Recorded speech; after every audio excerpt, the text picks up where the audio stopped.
Welcome back to another episode with ByrdAdatto, and today we're going to continue with our mini series on steps to building your exit plan. And as a reminder, we've already shot a couple of videos on having someone come in do a practice assessment, both having internally from a legal perspective, and on top of that, having an outside third party come in and evaluate. Then we actually did another video on if you need to close your practice, what are the things you need to consider. And finally, we did one on making, and now we're finally going to move on to the next step, which is really pinpointing your late career goals. But I think before we go too far into that, Michael, maybe give some additional context. I want to again acknowledge what, like we have before, that this is really messy.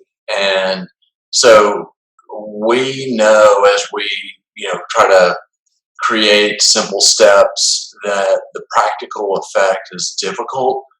Both of our fathers have retired or partially retired from the practice of medicine at a personal and professional level. And then we've had many clients who have gone through the retirement process, some planned and some unplanned. And what we know is that picking that moment in time, that it's time to stop, has a lot of emotion tied to it, has a lot of uncertainty.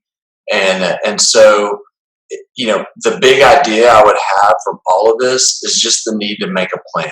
Like, you have to take that step and not stick your head in the sand because it's too difficult, whether emotionally or practically or otherwise, to take that step.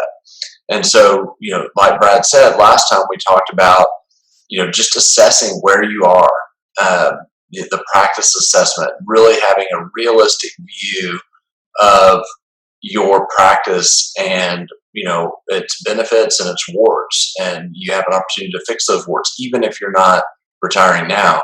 Today Brad will talk a little bit more about really identifying what do you want to do and developing that plan, and then the next time we'll talk a little bit more specifically about actual models that can be done. Yeah, and absolutely. And so this is the point in your career that you may be at, is like, where do I want to be how do I want to get there when I retire? You need to really pinpoint those career goals. And then more importantly, what are you going to do when you retire? So what do I mean by that is this is the time to start conducting your own self-evaluation. You want to do all this well before you ever think about selling your practice, because you need to figure out how many more years do I want to practice. Do I want to stop practicing today? Or do I want to stop practicing 10 years from now? Because that makes a big difference in a lot of different moving pieces. Do you enjoy being independent? Are you ready to then be employed by someone else completely? And that's going to start making you look back internally again, which is not just yourself, but start thinking about your actual liabilities you have on your own books for your practice, meaning that your staff, your equipment. What is your real estate? I can't tell you how many times Michael and I have seen that someone's retirement is based on when does their lease end up, because they don't want to renew another long-term lease. And then you start to question, okay, where does my legacy look like? Does my legacy based on the entity that I've always practiced, so I've brought these younger guys in, or is not my name is by itself sufficient?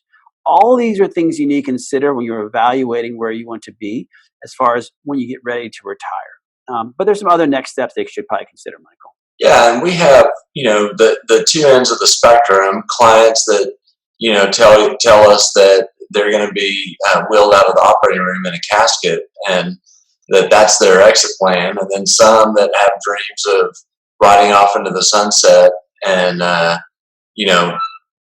enjoying the full, rich life of retirement. What we're finding a lot of is a little in between. A recent example is a client who was comfortable pinpointing the time to stop operating, but knew that he didn't want to be fully retired yet. And so this particular client was a plastic surgeon and shifted his focus into running a med spa, which was more business function and supervision function, and created space for him to do the personal things that he wanted to do in that stage of his career. Right. And then again, these are all things for you to consider when you're getting ready to start pinpointing when do I want to retire, and what are my goals to get there. And that's a very important piece. And as Michael said in the very beginning, it's messy. No one's going to ever tell you it's easy, because it's personal. It's personal to yourself, and not everyone's going to be the same. And I think that's all the time we have, unless you have anything else to add, Michael. Yeah. Excellent. All right. Well, thanks again for joining us, and we look forward to speaking to you next time. Thanks.